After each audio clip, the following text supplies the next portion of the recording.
Ei, estudante, aqui quem fala é Manuel Cabral e vamos hoje então dar continuidade aí à parte de grandezas escalares e vetoriais, respondendo então questões de vestibulares do Enem, das leis dos senos e dos cossenos. Hoje então eu escolhi aqui uma questão de 2017, essa questão no caso caiu na prova de matemática, porém no caso ela envolve lei dos senos e lei dos cossenos, podendo também ser cobrado em física, como vamos ver mais à frente, em conteúdos específicos da área. Porém, no caso, para a gente conhecer e ter a definição referente, precisamos ter esse conhecimento básico aqui, fundamental. Beleza? Vamos lá. No Enem de 2017, caiu a seguinte questão. Vocês dão uma pausazinha no vídeo, fazem a leitura dessa questão, tenta responder. Caso não consiga, volta no vídeo, ou caso consiga também e tenha alguma dúvida ou queira aprender algo relacionado, volta no vídeo aí que já vamos dar essas dicas para você de como resolver essa questão, beleza? De antemão, eu já informo que essa questão tem duas formas de resolução, certo? Então, eu vou explicar as duas. Primeiramente, irei explicar uma. Primeira forma de resolução é pela lei dos cossenos, mas caso você também não lembre, também você vai conseguir resolver ela por seno, simplesmente seno, certo? Que seno é igual a cateto oposto sobre hipotenusa, certo? Você vai conseguir resolver também dessa forma. Dá a pausa aí no vídeo e tenta resolver a questão. E depois volta aí, beleza? Vamos lá. Voltando então aqui, espero que vocês tenham conseguido resolver a questão, mas caso não tenha conseguido, também não precisa de desespero, pois vamos ver aqui como é que é resolvida essa questão. Por mais que você não tenha conseguido, mas teve alguns dados que eu tenho certeza que conseguiu anotar aí, beleza? Primeiro dado em questão foi que essa haste AB e AC, elas cada uma tem 10 centímetros. Espero que vocês tenham conseguido absorver isso aí, né? 10 centímetros cada haste dessa. E ele quer a definição desse raio aqui, ó. Porque no caso, o raio vai definir o tipo de material para ser produzido a tampa, certo? Para ser produzido a tampa.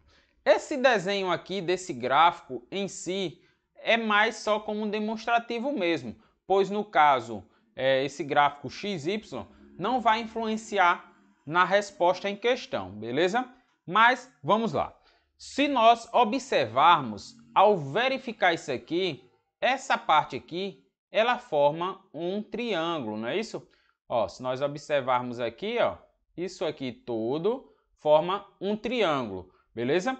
Então, vamos redesenhar aqui esse triângulo. Nós temos aqui, ó. E aqui no caso nós temos o raio, certo? Aqui nós temos o raio. Aqui, ó, nós temos o ponto C, aqui o ponto B, aqui o ponto A, aqui 10 centímetros, 10 centímetros aqui e o ângulo, no caso em questão aqui, 120 graus, beleza? Se nós observarmos e lembrarmos, né, da teoria da lei dos cossenos ou lei dos senos, na teoria do seno nós precisávamos de quê? De dois ângulos em um lado e nós íamos definir o segundo. Aqui no caso nós só temos um ângulo, certo? E consequentemente um lado, certo? E nós temos dois lados e um ângulo só, então não dá certo para se resolver dessa forma, mas a lei dos cossenos nós precisávamos de quê? De dois lados, um ângulo e, consequentemente, conseguiríamos definir o terceiro lado, beleza? Então, vamos fazer aqui. Lei dos cossenos. Essa é a primeira forma de resolução. Primeira forma, certo? Vamos lá. Lei dos cossenos. A lei dos cossenos, se você lembra bem, ela é representada assim, né? A ao quadrado igual a B ao quadrado mais C ao quadrado menos 2 vezes B vezes C vezes cosseno do ângulo que está sendo determinado o comprimento. Beleza? No caso, o A. No caso aqui, o ângulo que está... Vamos definir, né? Definindo então cada parâmetro. O parâmetro A é igual a R, certo? É igual a aqui. R é igual a A. Aqui vamos definir igual a C e aqui igual a B, beleza? Então, fazendo a substituição dos termos em questão. E se a gente observar, né? O ângulo A é igual a 120 graus, beleza? Vamos então fazer a substituição dos termos. A, R ao quadrado, igual a B é 10 ao quadrado, mais C, 10 ao quadrado, menos 2 vezes B, que é 10, e C, que é 10, vezes cosseno de 120 graus, certo? A gente fazendo lá aquela relação trigonométrica, né, da questão do ângulo, a gente temos o quê? Vamos supor aqui que nós tenhamos o círculo trigonométrico, o eixo X e o eixo Y. Suponha aí que está bem distribuído, certo? O círculo aqui esteja perfeito e esse valor aqui, o ponto zero, esteja realmente no centro, certo? Agora, nós temos o seguinte. Se nós temos um ângulo de 120 graus, qual é o ângulo que, apontado a reta aqui, complementa 120 graus? No caso, então, será de 60 graus, certo? 60 graus. Então, qual o valor aqui para 60 graus? O cosseno de 60 graus, é igual a 1/2, certo? Então, consequentemente, o valor para 120 graus será menos 1/2. Por quê? Porque, no caso, o ângulo 60 está no eixo positivo de x, enquanto para o eixo para 120 graus ele está na parte negativa do eixo. Então, como eles estão complementares, consequentemente, será negativo, beleza? Emanuel, mas como é que você definiu que o cosseno de 60 graus é 1/2? Essa definição, galera, é através lá daquela tabelinha, né? Que é seno, cosseno e tangente, certo? 30, 45 e 60. Aí aqui a gente consegue determinar e definir esse valor aqui, beleza? Também é bom vocês lembrarem, porque geralmente para esses três ângulos vocês vão precisar saber, certo? Para 30, 45 e 60, vocês precisam saber o seno, cosseno e tangente, beleza? Fora desses, no caso, se eles não forem complementar a esses, os demais ângulos são informados, tudo bem? Vamos supor que você tem aí um cosseno de 75 graus. Geralmente um valor desse é especificado na prova, tudo bem? Então, vamos lá. Aí, substituindo os valores, então, nós teremos então que aqui, né, vai dar menos 1/2. R ao quadrado será igual a 100 mais 100 menos 2 vezes 10, 20, vezes 10, 200, vezes menos 1/2.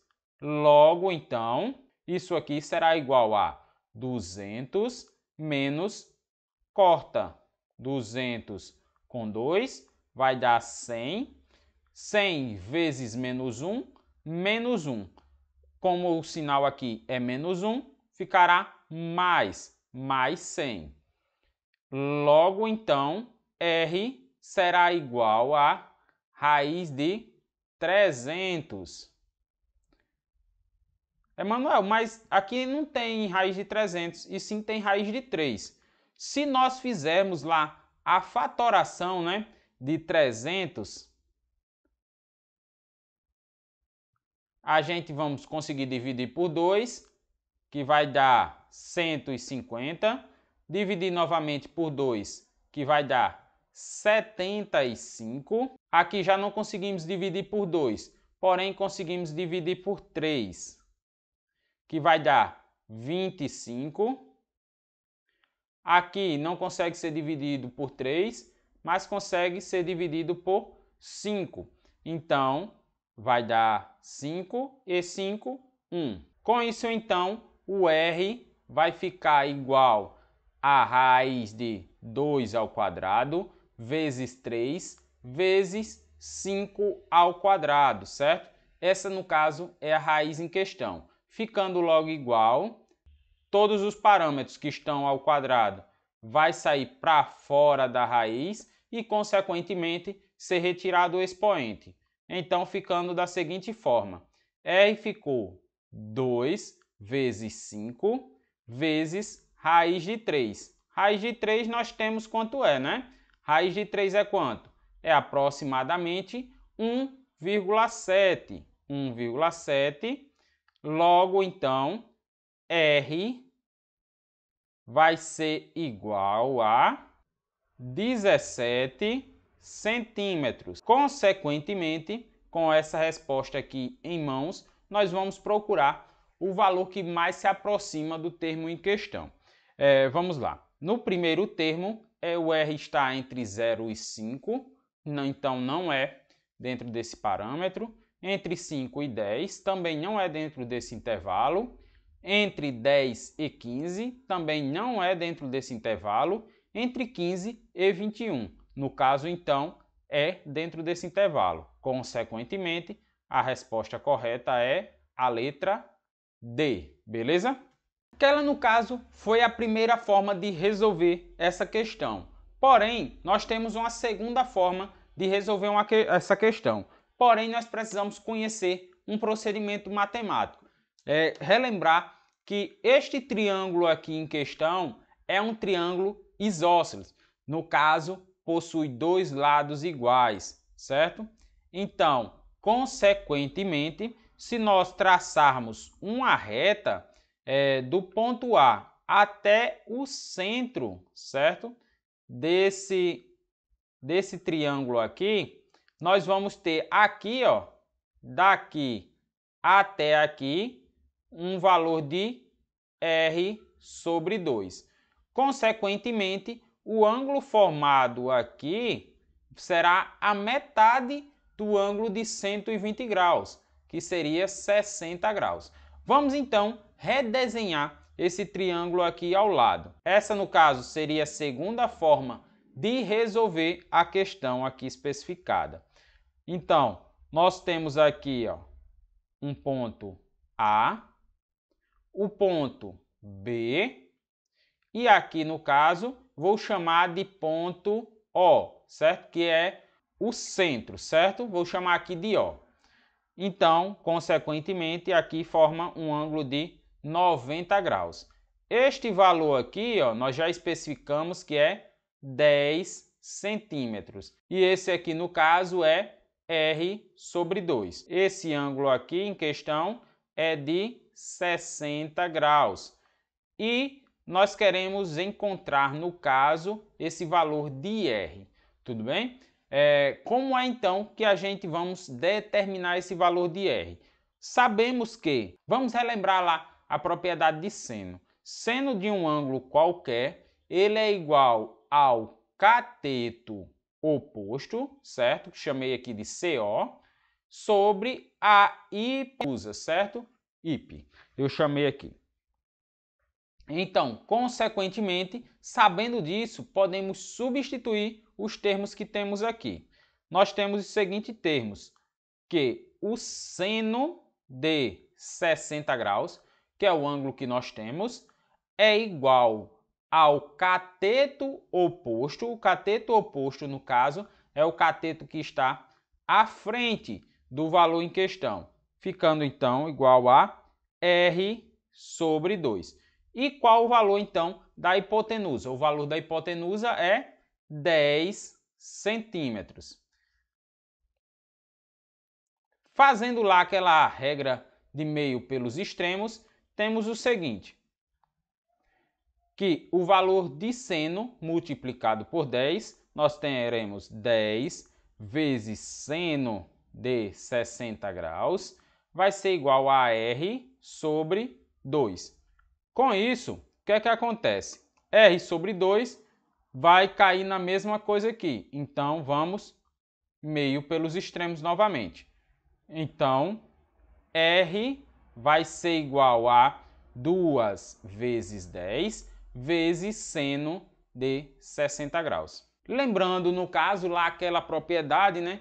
Como definir o ângulo de 30, 45 e 60 graus. A gente pegamos os termos em questão, o seno. Eu vou colocar só o seno aqui, não vou colocar os demais termos, certo? Que eu quero definir só o seno. Então, a gente temos 30, 45 e 60 graus. Aí, relembrando, né? 1, 2, 3, dividido por 2, dividido por 2, dividido por 2, tudo. Raiz em tudo, certo? Não vou colocar raiz em 1, pois raiz de 1 é o próprio valor de 1 mesmo. Então, o seno de 60 graus é seno de 60 graus, raiz de 3 sobre 2. Então, vamos substituir o termo que encontramos. R, então, vai ser igual a 20, 2 vezes 10, certo? Vezes raiz de 3 sobre 2. 20 dividido por 2 dá 10. E raiz de 3 é quanto? 1,7. Então, consequentemente, R será igual a 17 centímetros. Consequentemente, estando dentro do mesmo intervalo aqui, que seria a alternativa D. Beleza? Espero aí que vocês tenham conseguido resolver por alguma dessas duas formas, beleza? Vocês viram que essa questão não é uma questão difícil, porém é uma questão muito trabalhosa que requer muitos conhecimentos fundamentais da matemática aí especificamente, certo? Então, por hoje ficamos por aqui e nos vemos aí na próxima videoaula.